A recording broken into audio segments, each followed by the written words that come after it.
싶어서, 어머니가 너무나 그리워서 술을 마시지 않고 견딜 수가 없더라고요. 저녁마다 홀짝홀짝 마시는 소주가 하루에 보통 4병 내지 5병. 매일 이렇게 술을 먹으니 어느 날 저도 피를 쏟게 됐어요.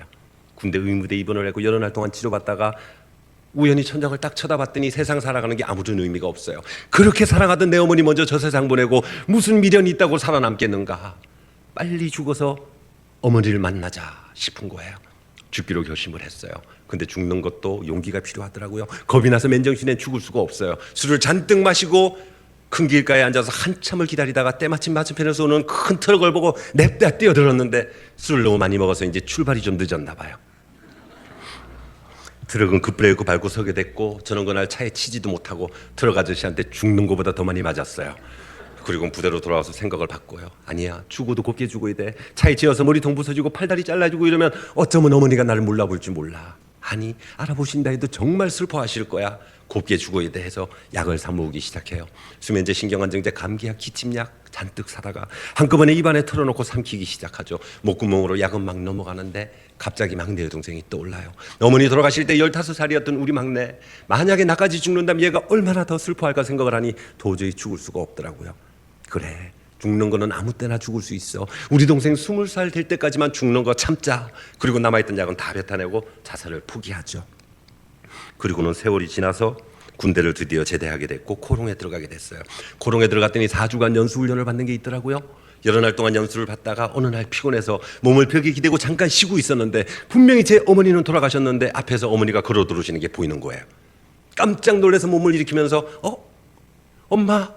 그런데 어머니가 막 우세요. 우시면서 하시는 말씀, 먹고 싶은 거 참아가며 입고 싶은 거 아껴가며 자식 새끼 길러본들 무슨 소용이 있단 말이 드냐. 내가 죽은 지 얼마나 됐다고 네가 벌써 내 생일을 잊어버려 하면서 어머니가 막 우세요. 엄마 그게 무슨 말이에요? 그리고 어머니 쪽으로 확 뛰어갔는데 없어져 버렸어요. 놀라서 달력을 찾아보고 수첩을 뒤져보니까 음력 6월 6일 정말 제 어머니 생신이더라고요. 기가 막혔죠. 누구보다도 어머니를 사랑한다고 생각했는데, 누구보다도 효자라고 생각하며 살아왔는데 어머니 돌아가시고 그 첫 번째 생신마저 잊어버리는 천하의 불효막심한 놈이었어요.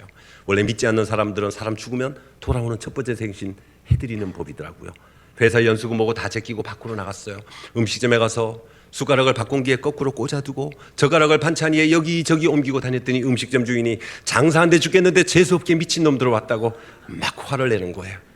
사정 이야기라고 싹싹 빌어서 어머니 첫 번째 생신은 그렇게 차려드렸고 다시 회사에 들어와서 남은 연수 기간을 마치고 본사에 배치를 받게 됐는데 저는요, 그때 봤던 그 어머니가 그 당시는 정말 제 어머니인지 알았거든요.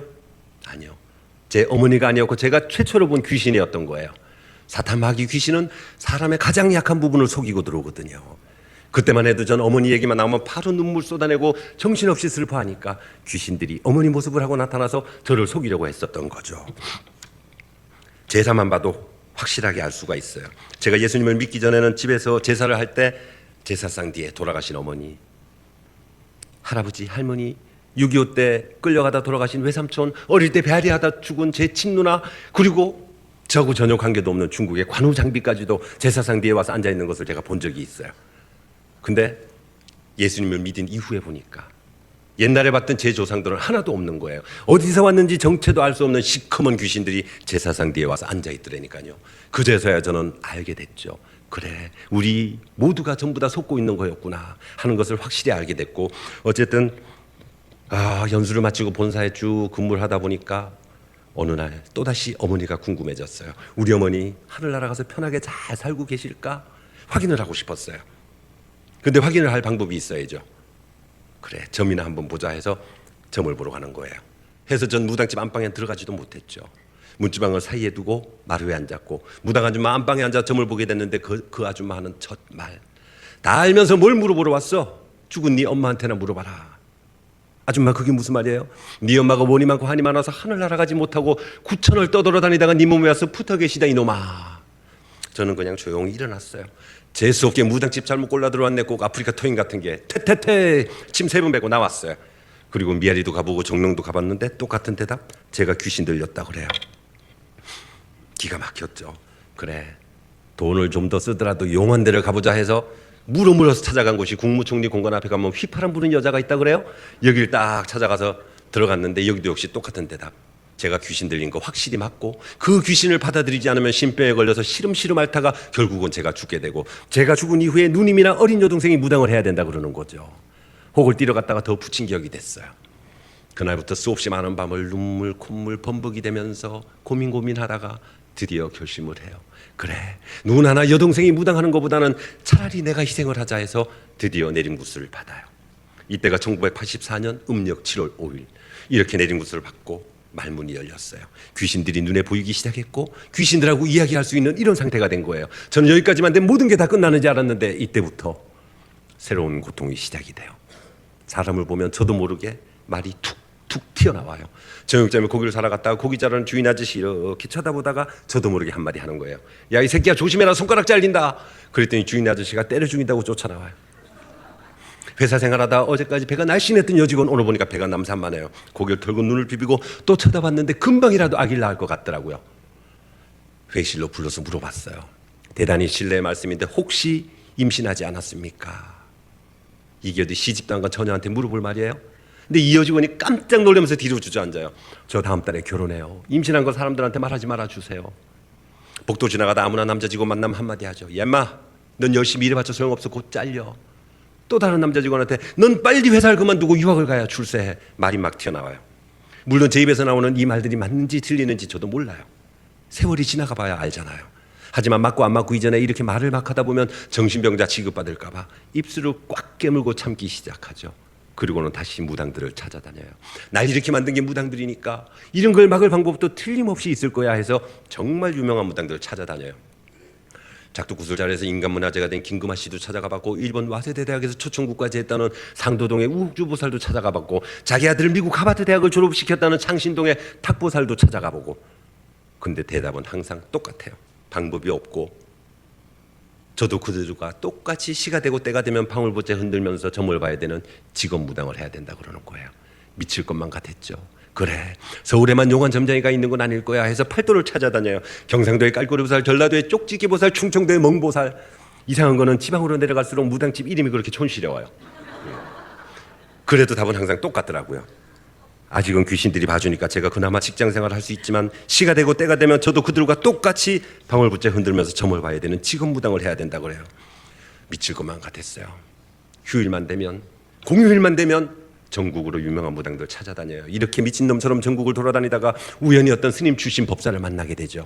그래도 스님 출신이다 보니까 일반 무당들보다는 훨씬 유식하고 점잖아요. 이분 하시는 말씀 세 가지만 잘하면 몸 안에 귀신은 붙어있다 하더라도 최소한 직업 무당은 하지 않을 수가 있대요.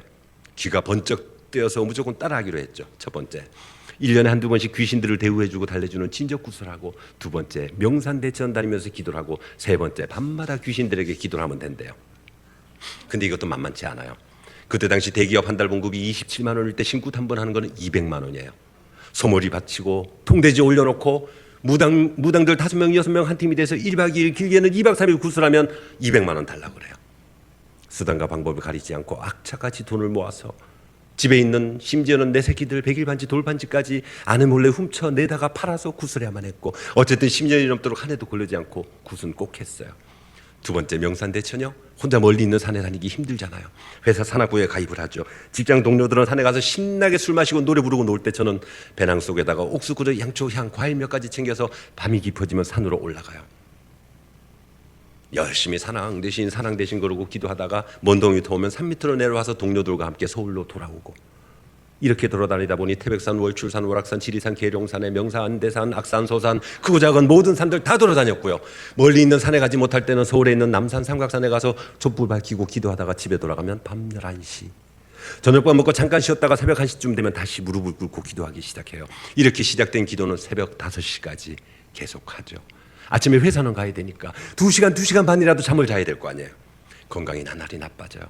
구탈돈 마련하겠다고 정말 맛있는 거 한번 제대로 먹어본 적 없고,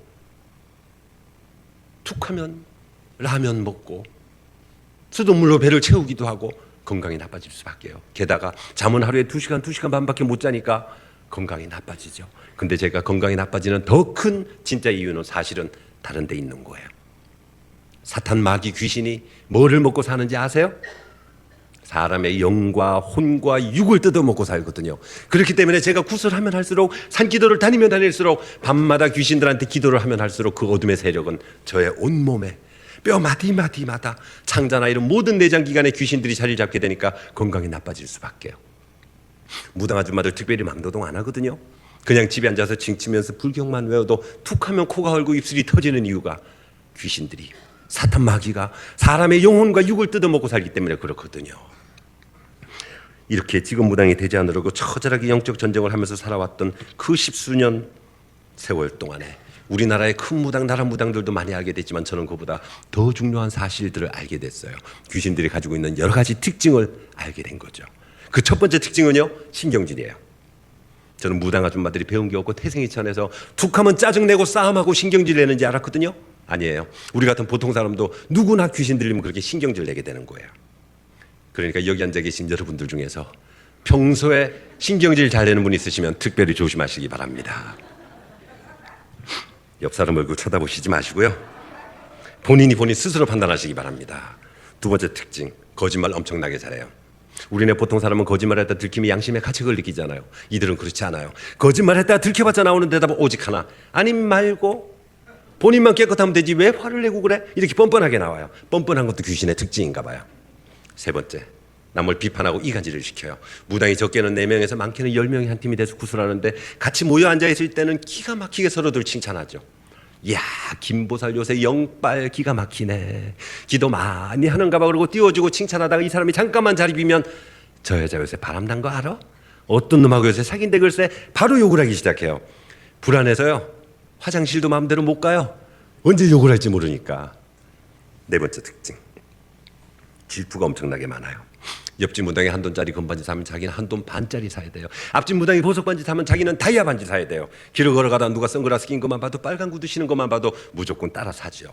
이렇게 귀신들의 나쁜 점을 알게 되면 될수록 저도 귀신 세계에서 벗어나고 싶었어요. 저도 제 몸에 있는 모든 귀신 다 떼어내고 보통 사람으로 평범하게 살고 싶었어요. 근데 혹시라도 귀신 떼어내다가 잘못돼서 내 아이 죽게 될까봐, 혹시라도 내 가정에 무슨 해코지라도 할까봐 그게 무서워서 귀신 세계를 벗어날 수가 없었죠. 이때 멍든 가슴은 정말 하나님 아버지 말고는 아무도 모르세요. 이렇게 처절하게 살아가고 있던 중에 제 주변에 사건들이 터지기 시작해요. 예수 믿는 집안에 시집가서 잘 살던 우리 누나 집 갑자기 부도가 났어요. 110억이 부도가 나서 자영은 미국으로 도망가 버렸고 누나는 아이 셋을 데리고 야반도주해서 우리 집으로 왔네요. 귀신들이 누나 내보내라고 난리가 나요. 왜 재수없게 예수 믿는 여자 집안에 들여 당장 내보내. 근데 오갈 데 없는 누나를 내쫓을 수 없잖아요. 어쩔 수 없이 한 집에 살게 됐어요. 여기까지만 해도 다행이었을 텐데 누나가 하혈을 하기 시작해요. 여자들은 굉장히 놀래거나 충격을 받으면 피를 쏟게 되는 수가 있다 그러더라고요. 그 부도의 충격으로 하혈을 하는데 병원 갈 생각은 하지 않고 오히려 40일 작정철학 기도를 하는 거예요. 그랬더니 귀신들이 더 난리가 나고 뒤집어져요. 저는 귀신들이 시키는 대로 누나가 교회 가지 못하게 막기 시작했죠. 누나 이렇게 부도 나는 것도 막아주지 못하는 그런 능력 없는 예수, 뭐가 좋다고 계속 믿어요. 내가 용한 점쟁이 하나 소개할 테니까 점이나 한번 보고 굿이나 한번 합시다. 그랬더니 누나는 눈을 감으면서 딱 한마디 하는 거예요. 주여. 이게 듣는 입장에서 얼마나 기분 나쁜지 아세요? 약이 올라서는 막 더 퍼부었어요. 누나 내가 진짜 이런 말까지는 하고 싶지 않았는데, 누나 이제 보니 부도가 나는 게 너무나 당연하네. 아무리 동생이라 하더라도 나는 집주인인데 내가 싫어하는 거는 안 해야 되는 것이 세상 살아가는 법도잖아. 그런 것도 모르니 당연히 부도가 나지. 막 퍼부었어요. 그래도 소용이 없어요. 그냥 주여 그러면 그만이에요. 뭔가 반응이 와야 싸움이 되죠. 누나 날마다 철학 기도로 가요. 저는 모른 척하고 있었죠. 근데 마음이 편안하지가 않아요. 그렇게 부자로 살던 우리 누나 하루아침에 쫄딱 망해서 교회까지 타고 갈 버스비도 없는 거예요. 그래서 교회에서 운행하는 셔틀버스를 얻어 타고 철야 예배를 가고, 또 예배가 끝나면 그 버스를 시간 맞춰 타야 집으로 올 수가 있는데, 열심히 개인기도 통성기도 하다 보면 툭 하면 돌아오는 버스는 놓쳐요. 그 추운 겨울날 집까지 걸어오면 새벽 3시가 넘죠. 손발이 꽁꽁 얼고 얼굴이 새파랗게 얼어서 오는 누나의 모습을 볼 때마다 마음이 너무나 안 좋더라고요. 그래서 제가 고민을 하다가 생각을 조금 바꿨어요. 아주 조금. 그래, 나만 교회 안에 안 들어가면 되지 뭐. 누나를 교회 앞까지는 태워다 드리자, 이렇게 생각을 한 거예요. 어느 날인가부터 누나를 제 차에 태우고 교회 앞에 가요. 눈을 딱 내려주자마자 저는 차 안에서 바로 카세트 테이프를 틀죠. 마하반야 바람 일다 신경과 안자제보사라고 막 불경을 있는 대로 크게 틀어놓고는 목탁이 부서지도록 두들겨대며 기다리다 보면 새벽 1시 반 2시가 되면 누나가 나와요. 저는 교회 갔다 오는 누나의 얼굴은 절대로 쳐다보지 않아요. 누나는 항상 눈이 이렇게 팅팅 부어왔거든요. 은혜 받아서도 울었겠지만 신세 타령 팔자 타령하면서 얼마나 울었겠어요. 그게 보기 싫어서 앞만 보고 운전을 해서 늘 왔었는데 매일 그렇게 울고 오던 그 누나가 어느 날 하루는 방긋방긋 웃으면서 와요. 누나 웬일이야 했더니 야, 나 오늘 진짜 은혜 많이 받았다. 하나님은 전지전능하신 분이기 때문에 나의 힘들고 어려운 모든 사정 알고 계시고 극복하게 해주실 거야. 하나님은 전지전능하신 분이야. 어이구, 좋기도 하겠다. 망한 주제. 말은 이렇게 툭 내뱉었지만 누나가 한 그 말이 잊어버려지지가 않아요. 모든 것을 알고 모든 것을 할 수 있는 분, 그런 분이 바로 하나님이라고. 전지전능하신 하나님, 전지전능. 혼자 이렇게 몇 번을 외우고 돌아왔어요. 근데 짜증이 나기 시작해요. 믿지도 않는 예수님 때문에 밤마다 교회 앞에 가서 차 세워놓고 기다리는 게 얼마나 왕짜증인지 아세요? 그래서 넋두리라도 하려고 제가 알던 그 스님 출신 법사를 찾아갔더니 병원에 입원을 했다 그래요. 깜짝 놀라서 한 걸음에 병원에 달려가서 딱 쳐다봤더니 다 죽게 생겼어요. 췌장암 말기. 다 죽게 된 사람을 붙들고 도저히 제 넋두리를 할 수가 없었어요. 오히려 제가 그분의 이야기를 듣게 됐죠. 그분이 저한테 하시는 말씀, 이복의 동생, 지금부터 내가 하는 말 잘 듣게. 내가 평생을 법사 생활하면서 귀신들을 얼마나 잘 섬겼는가. 근데 내 꼴이 이게 뭐야? 나 다 죽게 되지 않았나? 한번 나와보겠다고 병원 치료도 하면서 굿도 수없이 많이 했지만 아무 소용이 없더라. 근데도 무당들은 내 돈 빼먹으려고 자꾸만 굿만 하라고 하네. 그런데 병원에 있는 예수 믿는 사람들은 달라. 한 번도 나한테 돈 달라 소리도 하지 않으면서 와서 팔다리도 주물러주고 침대 시트도 갈아주고 날 위해 기도해주고 심지어는 나를 목욕시켜 준 적도 있네. 그래서 말인데 나 이제부터라도 예수 믿기로 했네. 동생도 아무 소리 말고 예수 믿게. 전 속으로 생각했어요. 그래, 사람 죽을 때 가까우면 헛소리 한다 그러더라. 이렇게 생각을 했는데 저는 그날 그분을 만난 게 마지막이었어요. 그분은 채 며칠이 지나지 않아서 돌아가시게 됐고, 돌아가시기 전에 극적으로 병상 세례를 받아서 지옥의 문턱에서 천국 구원을 얻게 됐어요. 할렐루야. 그분은 그렇게 천국 가셨는데 저한테는 더 무서운 사건이 기다리고 있었어요. 그때 당시 유치원에 다니던 우리 딸, 어느 날 저를 보자마자 반갑게 뛰어오면서 소리쳐 물어요. 아빠, 무당이 뭐야? 깜짝 놀랐어요. 너 그 소리 어디서 들었니? 아빠, 우리 반의 집 지하에 무당이라는 사람이 산다는데 왜 그 어른이 맨날 둥그런 쇠를 막 두들기고 방울을 흔들고 울고불긋한 옷을 입고 벌떡벌떡 뛰고 춤추는데 이게 도대체 뭐하는 사람이야? 얼떨결에 툭 튀어나온 말, 무당은 귀신들하고 친하게 지내고 귀신이 시키는 대로 하는 사람이야. 아빠, 그러면 무당은 나쁜 사람들이네. 아빠는 무당들하고 친하게 지내면 안 돼, 알았지? 그리고는 지방으로 뛰어들어가요.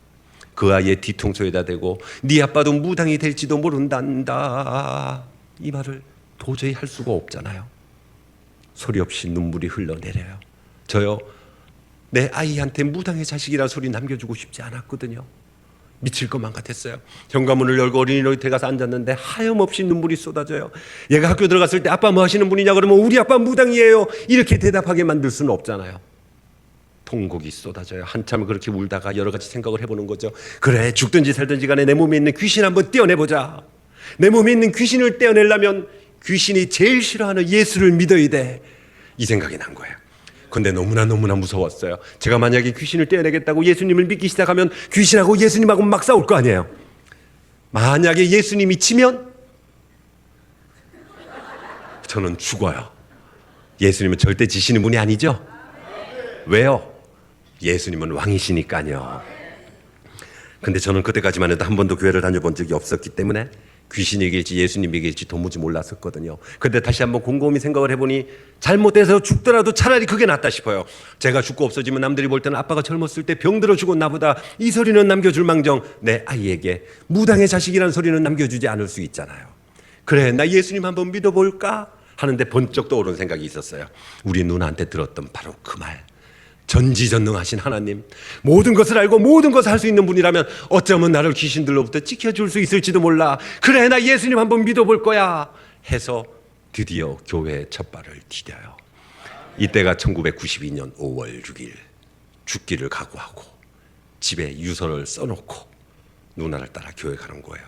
보험 들은 거 다 종이에 쓰고 통장 계좌번호, 비밀번호 다 써놓고 내 아이들한테 하고 싶은 말 다 남기고 누나를 따라 정말 도살장 끌려가는 소처럼 교회 가는 거예요. 나 오늘 이 밤에 죽을지도 몰라. 속으로 막 너무나 두려워서 떨리기까지 해요. 그렇게 떨리는 마음으로, 그러나 독한 마음으로 교회에 들어와서 설교 말씀을 들었어요. 예배가 딱 끝나고 담임 목사님 축도까지 끝났는데 쌩쌩하게 살아있다는 거 아니에요. 얼마나 좋았는지 아세요? 그래, 내일 또 한번 아버지 해서 그 다음날 또 교회를 왔는데, 물론 귀신들이 물고 꼬집고 핥히고 때리고 협박하고 욕을 하지만 저를 죽이기까지 못하는 거예요. 그래, 인생만사 3세번이야, 내일 또 한번 아버지 해서 그 다음날 또 교회를 왔는데 여전히 저는 쌩쌩하게 살아있어요. 우와, 얼마나 좋았던지요. 저 다음날부터 누나를 따라 날마다 철학기도를 다니기 시작했어요. 저 처음부터 교회 세게 다녔어요. 철학기도부터 시작을 했으니까요. 그러던 어느 날 양심의 가책이 좀 되더라고요. 오래간만에 기도를 한번 해볼까? 그리고 사무실 제 방에 문을 딱 닫고 무릎 꿇고 앉았는데 깜짝 놀랐어요. 제 주변에 귀신들이 뺑 둘러싸고 있는 거예요. 저는 항상은 아니지만 무속에 10년 이상 관련돼 있었기 때문에 귀신들이 눈에 보일 때가 있거든요. 저를 둘러싼 그 귀신이 갑자기 확 달라들면서 목을 조르고 머리를 물었어요. 앞에 있는 귀신이 덤비면서 얼굴을 물었어요. 귀신이 물면 아플까요? 안 아플까요? 안 물려보셔서 모르시죠? 이거는 이제 영적인 체험이기 때문에 사람들마다 느낌이 다르시겠지만 저는 귀신들이 물거나 때리면 아픈 걸 느껴요. 예를 들면 여러분들이 꿈속에서 어떤 사나운 개가 막 쫓아와서 콱 물었다고 생각을 해보세요. 깨고 나면 아무것도 아니지만 꿈속에서 아픈 것 같잖아요. 이런 것처럼 저는 귀신들이 물거나 때리면 영적으로 아픈 걸 느껴요. 바로 주먹질을 막 하고 발로 차고 난리를 쳐도 귀신들이 떨어지질 않아요. 아파 죽을 것만 같고 너무나 무섭고 두려워서 저도 모르게 냅다 소리를 쳤어요. 나사렛 예수의 이름으로 명하노니 사탄 마귀는 떠나갈지어다. 얼마나 효과가 있는지도 몰라요. 정확하게 이런 때 쓰는 말인지도 몰라요. 그저 교회 다닐 때 목사님께서 성령 집회나 부흥회 때 하시는 말씀 들었으니까 저도 모르게 너무나 급한 나머지 냅다 소리를 질렀는데 여기 물고 매달려 있던 귀신이 저만큼 나가서 팍 나 잡아 떨어지는 게 보였어요. 제가 더 놀랬죠. 이야, 환상적이네. 덤벼 한꺼번에 다 덤벼. 니들 오늘 완전히 죽었어.